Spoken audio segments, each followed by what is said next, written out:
오늘은 그 3월, 4월 달에 이제 미국 시장에서 벌어졌던 일들이 그냥 단순한 그 뉴스 보도나 이런 것들로 나오고 막 이런 상황이었는데 통계치로 뭔가 보여지면서 그때 있었던 일들과 향후 발생할 일들이 좀 생각이 되어지는 뭐 그런 지표들이 나온 것 같아요. 그래서 전체 흐름을 잘 볼 수 있을 것 같은데요.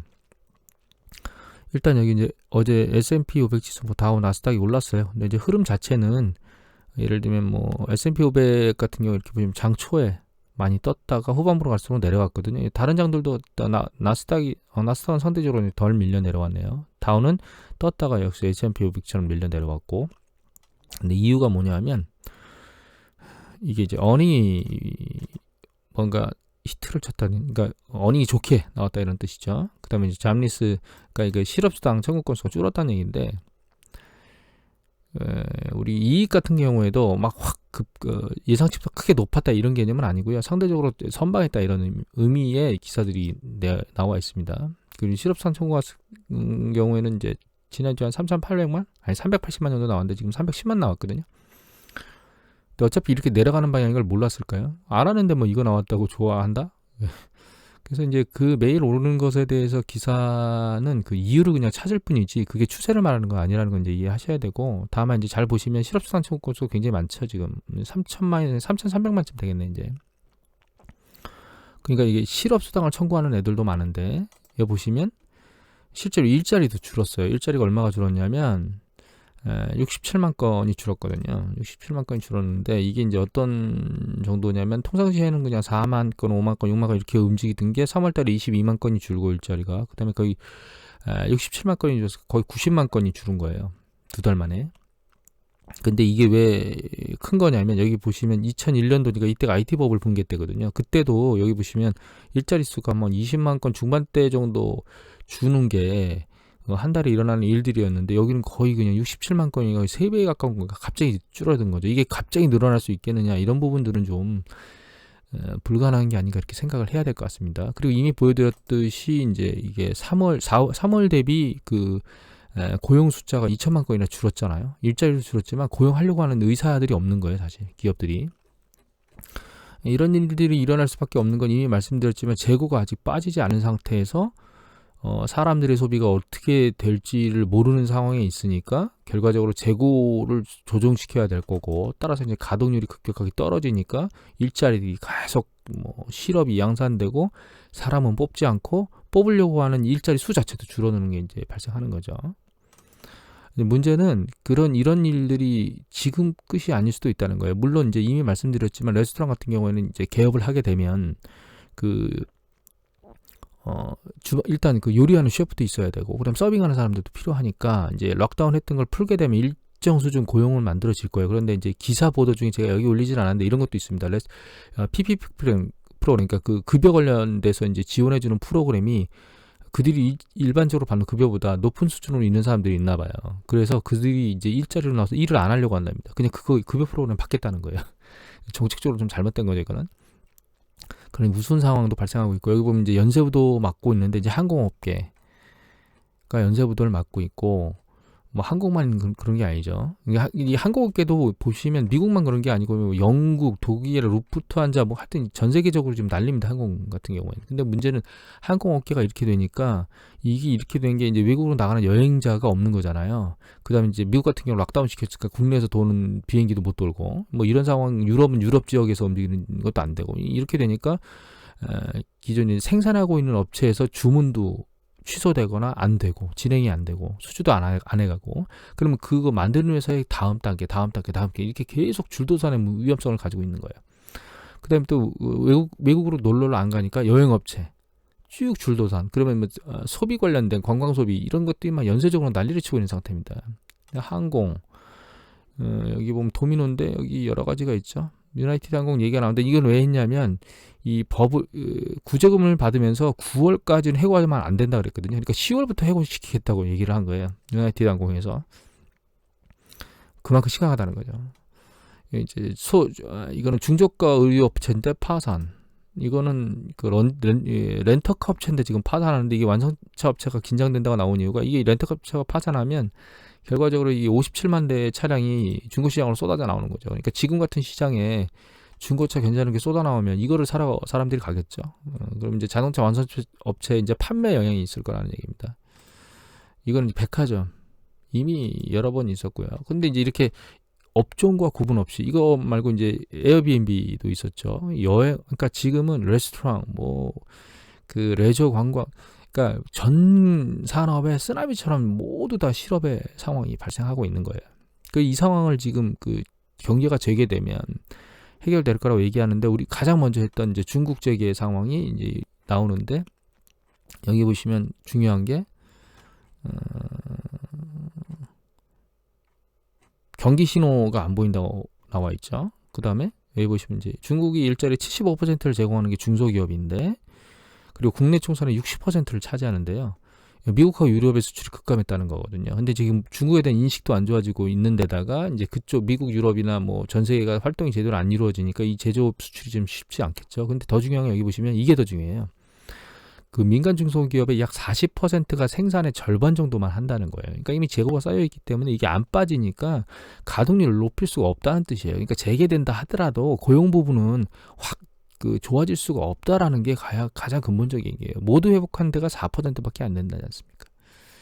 더 중요한 건 여기 보면 그 중국의 40%가 직업연계에 더 신중하다고 얘기가 나와 있잖아요. 이거는 뭐 중국만이 그런 게 아니죠. 예를 들면 미국 같은 경우에도 갑자기 그 저축률이 확 8에서 13%로 급등하는 걸 우리가 봤지 않습니까? 그리고 지난번에는 이 통계가 이렇게 안 나왔었는데 이게 이제 그 미국이 대출을 타이트하게 만드는 건데 지난번에 어디까지 보였냐면 이 급등하기 전까지 보였어요. 근데 이번에 그 2분기 데이터가 나왔거든요. 지난번에 여기까지만 보신 거죠. 여기까지만. 요 중반. 여기까지 보셨는데 여기까지 보셨네. 1분기 데이터 여기까지 봤는데 2분기 데이터가 실제로 나오고 보니까 급등했어요. 이게 이렇게 여기 바닥점에서 급등했다는 얘기는 그 바닥점이 중앙의 0이라고 하는 것은 대출이 타이트한 것하고 느슨한 것의 중간, 그러니까 대충 뭐 평범하다 이런 뜻이거든요. 그런데 이게 갑자기 위로 40이나 떴다는 얘기는 굉장히 많아요. 거의 그 느슨한 쪽에 있는 사람들이 한 25% 정도가 이쪽으로 붙었다는 뜻이에요. 그만큼 대출 안 해준다는 뜻이죠. 근데 이럴 수밖에 없는 게 이것 때문에 그렇거든요. 그 최대 그 대손 충당금을 쌓긴 쌓는데 대손 충당금이 뭐냐면 자기 대출에 부실이 나면 그거에 관련된 어떤 비율에 따라서 계속 은행 내부에다가 자금을 쌓아놔야 되거든요. 그걸 최대한으로 쌓는데 여전히 부족하다는 얘기가 나오고 있다는 거예요. 근데 이미 많이 보여드렸지만 개인 파산에 대한 위험성을 가지고 있죠. 그 다음에 한계 기업들의 기업 파산, 그 다음에 여기 미국 같은 경우에도 유럽도 마찬가지지만 자영업 시장, 우리나라처럼 자영업 시장에 있는 소상공인들의 파산의 위험성이 상당히 높아지고 있기 때문에 미국 은행들이 충당금을 쌓을 수밖에 없고 그러면 향후에 그런 것들을 줄이기 위해서 어떻게 할 수밖에 없냐면 이 대출을 옥죄 수밖에 없어요. 그러면 실제로 정말 파산하기 싫어서 돈이 필요한 그런 사람들한테 돈이 안 간다는 거예요.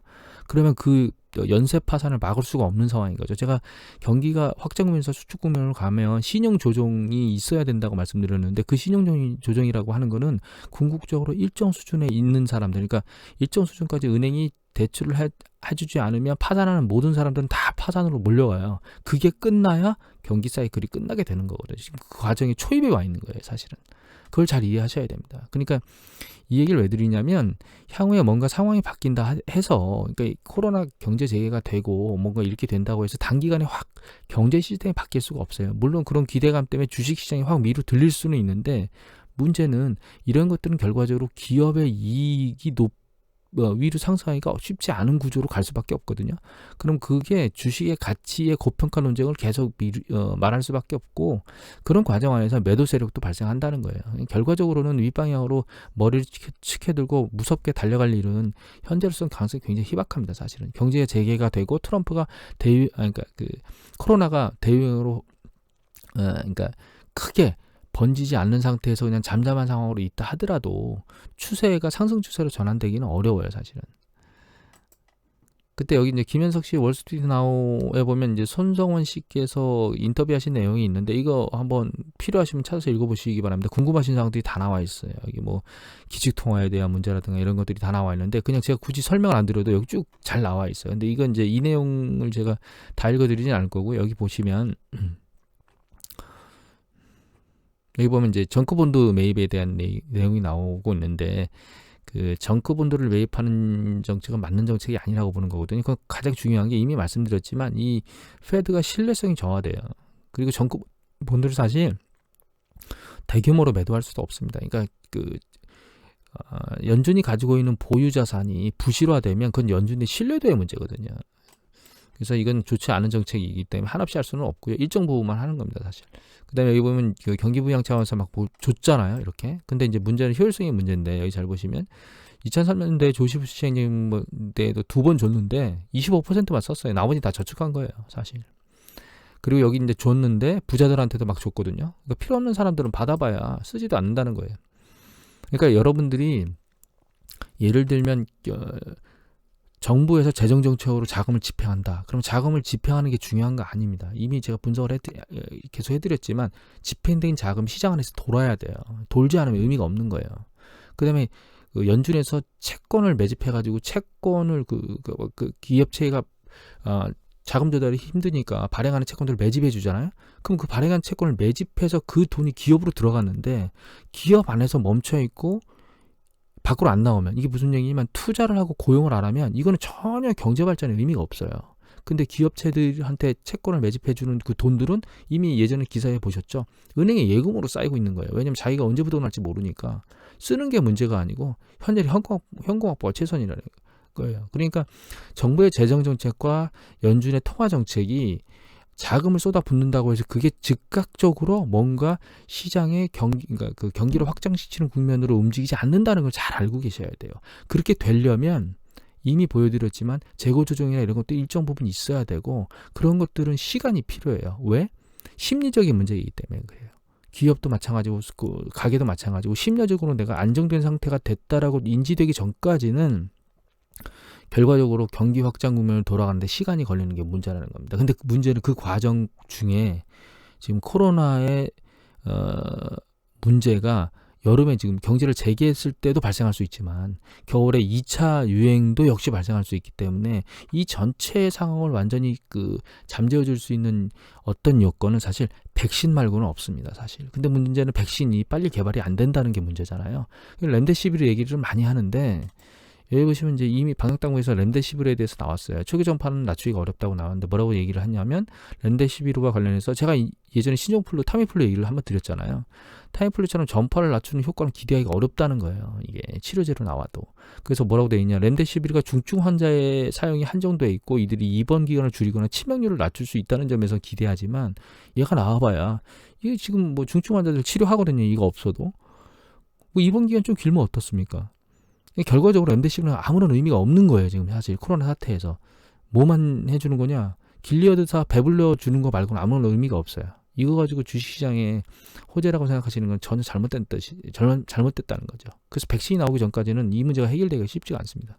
또 한 가지는 코로나 관련 의심의 가와사키병이 유럽과 뉴욕에서도 발병했다고 얘기가 나왔는데 우리가 이제 젊을수록 뭔가 괜찮다고 얘기들을 하고 있는데 젊은 사람 같은 경우는 사이토카인 폭풍인가요? 하여튼 이 면역 체제가 세게 반응해서 문제가 발생시키는 거. 이 가와사키병도 비슷한 것 같은데 어린 아이들이 사방에서 염증이 생겨서 사망하는 그런 형태가 지금 발생하고 있거든요. 근데 제가 이 기사는 이런 것들을 왜 주목하는 거냐면 이런 것들이 심리적으로 작용할 수 있다는 거예요. 이런 뉴스 보도가 계속 나오면 어린아이를 두고 있는 사람들은 밖으로 나기가 무서워요. 여러분들 여러분들의 자제분이 이런 병에 걸릴 수 있다라고 하면 아이들을 데리고 놀이공원이나 이렇게 갈 수 있겠어요?